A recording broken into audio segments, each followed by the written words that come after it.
Ramai orang nak beli emas banyak, 100 gram, 1 kilogram, tapi bila fikir nak simpan sendiri, terus takut hilang, takut kena curi.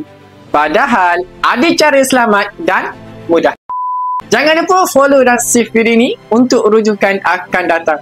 Mentor saya selalu ingatkan, kalau takut simpan emas di rumah, jangan biarkan ketakutan tu halang kita jadi penyimpan. Sebab di Public Gold bukan saja ada akaun emas gam untuk mula simpan sikit-sikit, tapi ada juga Public Safe, tempat simpan emas yang selamat, canggih dan dijamin oleh syarikat yang kokoh. Macam sewa peti keselamatan khas, kita tetap pemilik penuh emas itu, cuma kita alih risiko simpanan kepada tempat yang lebih selamat. Jadi kalau cita-cita nak ada 1 kilogram emas tu, teruskan je.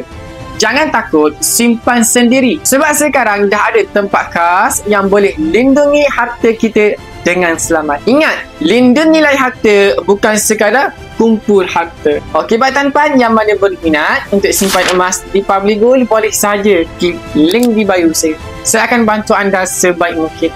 Ingat, berkongsi santai, tapi sampai jumpa anda di next video.